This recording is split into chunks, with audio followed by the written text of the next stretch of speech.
Hi, how's it going? My name is Dalton Evans, and in today's video, we're going to be talking about the predatorial nature of Cyberpunk 2077's launch and how we can learn from it. Cyberpunk 2077 might just be one of the most anticipated games of ever. It's been around in development for years, at least 7 to 8 years. The initial teaser, I remember, came out in 2012, and it's just been a game that's been on everybody's radar for what seems like forever. While the content of the game is really good, the characters, the stories, the missions, the world, everything about the game is really good as far as the content goes. However, the performance of the game, especially on base consoles, Xbox One and PS4, is where the game really takes a hit. Low frame rates, poor performance, pop-ins, all kinds of other technical issues really make the game not playable on base Xbox One and PS4. And the saddest thing about this is that CD Projekt Red knew that this was the status of those console versions as they were launching the game.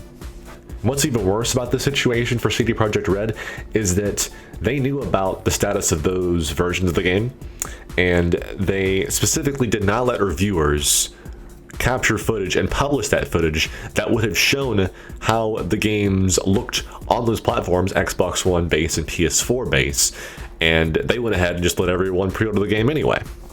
Now ultimately, CD Projekt Red is in the game to make money. That's the end goal for any businesses, to make money. The sad thing is the links that they were willing to go to in order to get your money.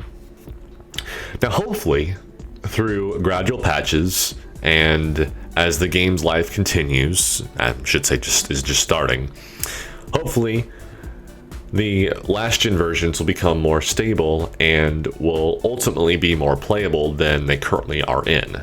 So what can we learn from the situation? Well, the problem, in my mind, that I can see, is that people will still pre-order games even though they shouldn't. And the problem with pre-ordering is that you're essentially teaching a company that you're interested in buying from that they can give you any product at all of any quality level, whether it be well made like God of War or poorly made like Anthem. And each game is kind of a mixed bag. You never really know what you're going to get as far as the performance of the game goes and as far as the quality of the game. And yet people still pre-order games. It blows my mind. You should always wait for reviewers to talk about their takes on the game.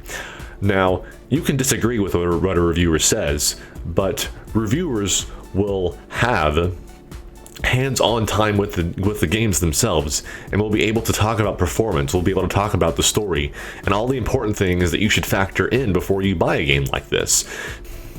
The last thing you want to do is give CD Projekt Red your money before you know anything about the game, the quality of it, the performance of it, anything about it, and then try to play the game on launch day and have it run like crap. I mean, poor resolution, frame rate, all the other technical things that are wrong with this game right now.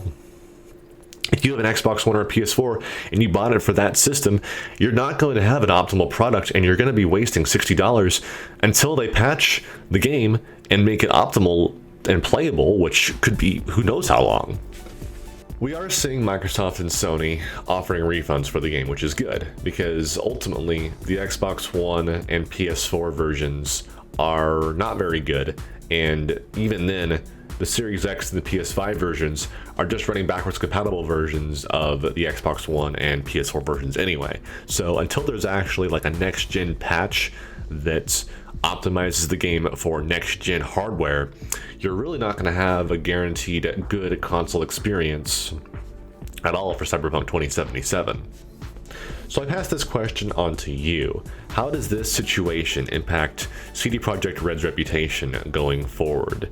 Because they built up a lot of goodwill with The Witcher 3. The expansions were really good. They didn't have any DLC in the game. There weren't any microtransactions. It was all very, very tailored to the gamer, and they preached that in their social media and in their PR, how they were for the gamer, how they were against microtransactions, and how they were yada yada yada blah blah blah, all this stuff. And then we get to the point with Cyberpunk 2077 and this mess of a launch that really, if you're an Xbox One user or PS4 user, you kind of got hosed over. I'd love to know your thoughts. If you made it this far in the video, I greatly appreciate you hanging out with me while I just talk about my take on this whole Cyberpunk 2077 launch. I'm Dalton Evans, and I'll talk to you next time.